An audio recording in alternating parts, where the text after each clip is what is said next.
अध्याय। धृतराष्ट्र बोले, हे संजय, धर्म भूमि कुरुक्षेत्र में इकट्ठे हुए युद्ध की इच्छा वाले मेरे और पांडु के पुत्रों ने क्या किया।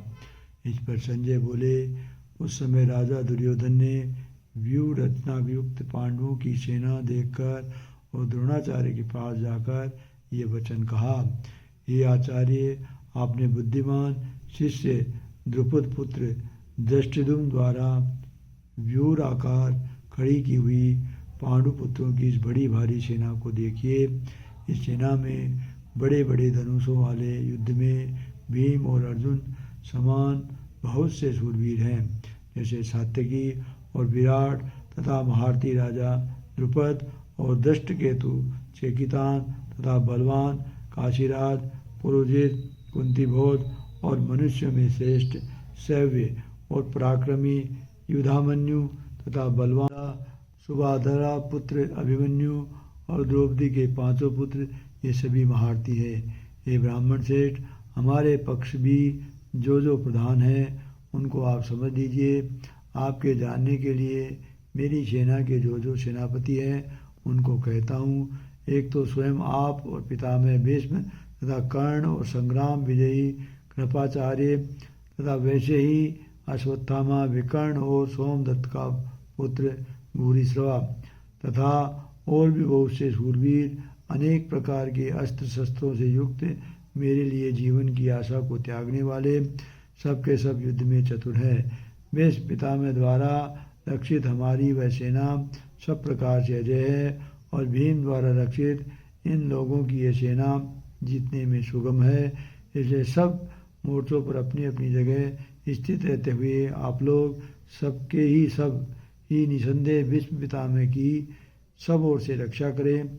इस प्रकार द्रोणाचार्य से कहते हुए दुर्योधन के को सुनकर कौरवों में बड़े बड़े प्रतापी पितामह भीष्म के ने उस दुर्योधन के हृदय हर्ष उत्पन्न करते हुए उस स्वर से सिंह की नाद के समान गर्ज कर शंख बजाया।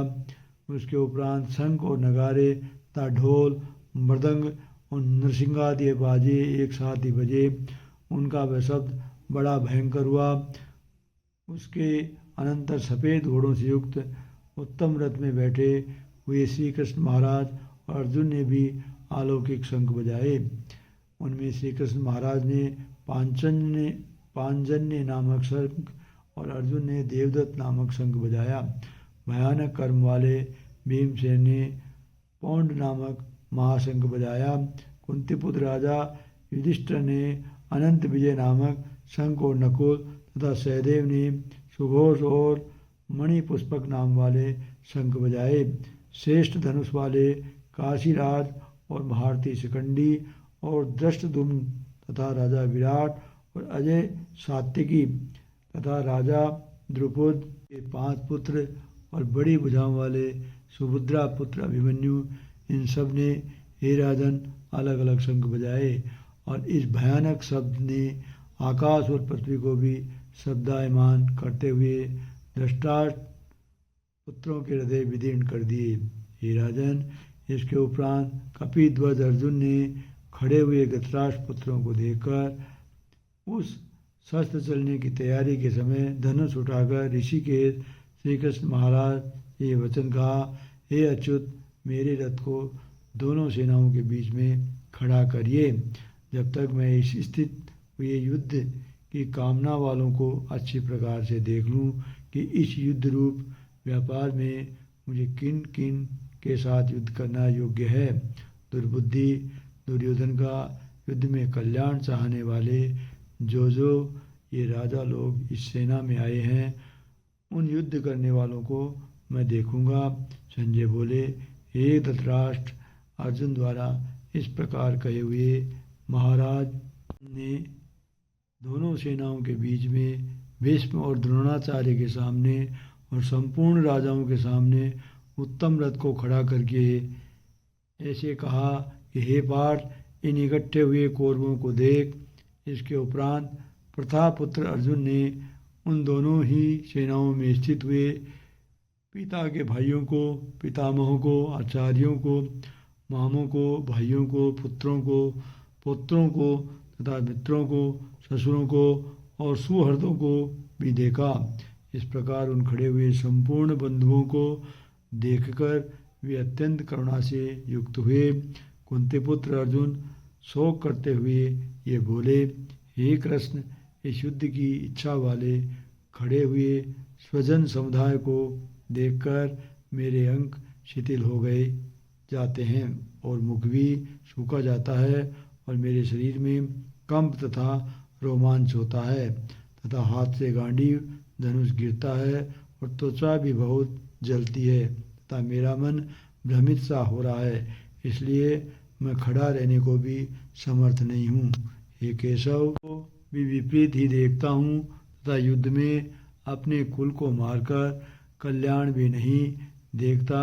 हे कृष्ण, मैं विजय नहीं चाहता और राज्य तथा सुखों को भी नहीं चाहता। हे गोविंद, हमें राज्य से क्या प्रयोजन है अथवा भोगों से और जीवन से भी क्या प्रयोजन है, क्योंकि हमें जिनके लिए राज्य, भोग और सुखादिक इच्छित हैं वे ही ये सब धन और जीवन की आशा को त्याग कर युद्ध में खड़े हैं, जो कि गुरुजन, ताऊ, चाचे, लड़के और वैसे ही दादा, मामा, ससुर, पोते, साले तथा और भी संबंधी लोग हैं। इसलिए हे मधुसूदन, मुझे मारने पर भी अथवा 3 लोक के राज्य के लिए भी इन सब को मारना नहीं चाहता।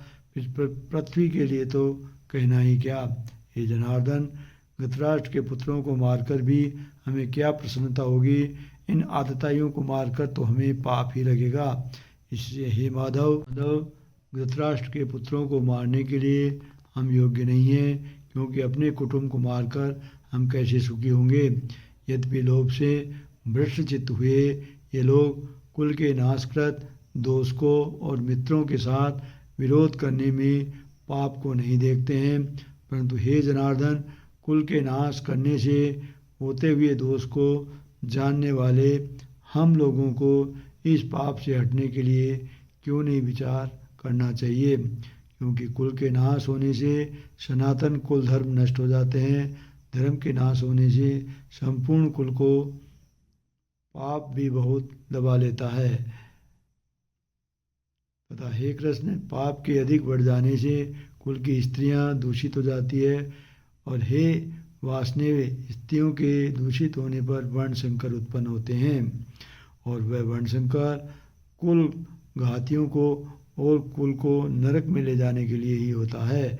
लोप हुए पिंड और जल की क्रिया वाले इनके पित्तल लोग भी गिर जाते हैं और इन वर्ण संकर कारक दोषों से कुल घातियों के सनातन कुल धर्म और जाति धर्म नष्ट हो जाते हैं। जनार्दन, नष्ट हुए कुल धर्म वाले मनुष्यों का अनंत काल तक नरक में वास होता है, ऐसा हमने सुना है। अहो शोक है कि हम लोग बुद्धिमान होकर भी महान पाप करने को तैयार हुए हैं, जो कि राज्य और सुख के लोभ से अपने कुल को मारने के लिए उद्यत हुए हैं।